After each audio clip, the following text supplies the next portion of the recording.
Young Goodman Brown came forth at sunset into the street at Salem Village, but put his head back after crossing the threshold to exchange a parting kiss with his young wife, and Faith, as the wife was aptly named, thrust her own pretty head into the street, letting the wind play with the pink ribbons of her cap, while she called to Goodman Brown, "Dearest heart," whispered she, softly and rather sadly, when her lips were close to his ear. "Pretty put off your journey until sunrise and sleep in your own bed tonight. A lone woman is troubled with such dreams and such thoughts that she's afeard of herself sometimes. Pray tarry with me this night, dear husband of all nights in the year." "My love and my faith," replied young Goodman Brown, "of all nights in the year, this one night must I tarry away from thee. My journey, as thou callest it, forth and back again. What,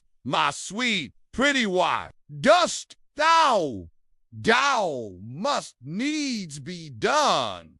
Twixt now and sunrise, me already, and we but 3 months married." "Then God bless you," said Faith with the pink ribbons, "and may you find all well when you come back." "Amen," cried Goodman Brown. "Say thy prayers, dear Faith, and go to bed at dusk, and no harm will come to thee." So they parted, and the young man pursued his way until, being about to turn a corner by the meeting, he looked back and saw the head of Faith still peeping after him with a melancholy air, in spite of her pink ribbons. "Poor little Faith," thought he, for his heart smote him. "What a wretch am I to leave her! But no, 'twould on such an errand. She talks of dreams, too." Methought as she spoke, there was trouble in her face, as if a dream had warned her. "What work is to be done tonight?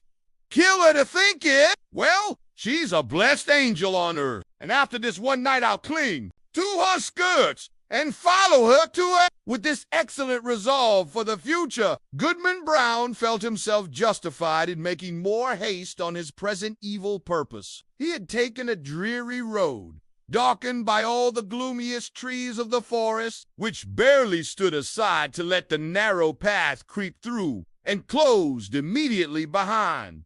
It was all as lonely as could be, and there is this peculiarity in such a solitude that the traveler knows not who may be concealed by the innumerable trunks and the thick boughs overhead, so that, with lonely footsteps, he may yet be passing through an unseen multitude. "There may be a devilish Indian behind every tree," said Goodman Brown to himself. He indeed glanced fearfully behind him as he added, "What if the devil himself should be at my very elbow?" His head being turned back, he passed a crook of the road, and, looking forward again, beheld the figure of a man in grave and decent attire, seated at the foot of an old tree, arose at Goodman Brown's approach and walked onward, side by side with him. "You are late, Goodman Brown," said he. "The clock of the Old South was striking as I came through Boston, and that is full 15 minutes agone." "Faith kept me back a while," replied the young man, with a tremor in his voice, "caused by the sudden appearance of his companion, though not wholly unexpected. And yet, though the elder person was as simply clad as it was now deep dusk in the forest, and deepest in that part of it where these two were journeying, as nearly as could be discerned. The second traveler was about 50 years old, apparently in the same rank of life as Goodman Brown, and bearing a considerable resemblance to him, though perhaps more in expression than features. Still, they might have been taken for father and son. Younger, and a simple in manner, too. He had an indescribable air of one who knew the world, and who would not have felt abashed at the governor's dinner table or in King William's court, were it possible that his affairs should call him. But the only thing about him that could be fixed upon as remarkable was his staff, which bore the likeness of a great black snake, so curiously wrought that it might almost be seen to twist and wriggle. "I have scruples," itself like a living serpent. This,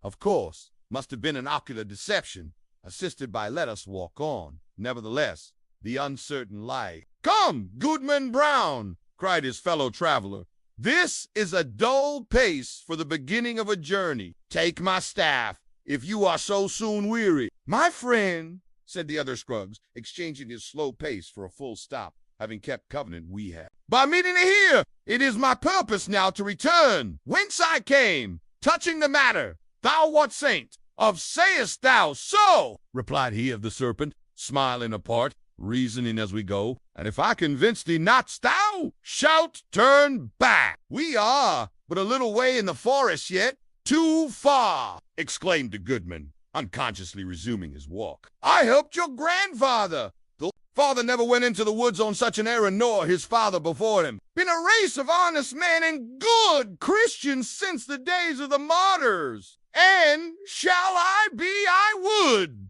I of the first of the name of Brown that ever took this path and kept such company. Thou wouldst say, observed the elder person, interpreting his pause. Well said, Goodman Brown. I have been as well acquainted with your family as with ever a one among the Puritans, and that's no trifle to say. Constable, when he lashed the Quaker woman so smartly through the streets of Salem, and it was I that brought your father a pitch pine, not kindled at my own hearth, to set fire to an Indian village in King Philip's War. They were my good friends, both, and many a pleasant walk have we had along this path, and returned merrily after midnight. Fain be friends with you for their sake, if it be as thou sayest, replied Goodman Brown. I marvel they never spoke of these matters, or, verily, I marvel not, seeing that the least rumor of the sort would have driven them from New England. We are a people of prayer, and good works to boot, and abide no such wickedness.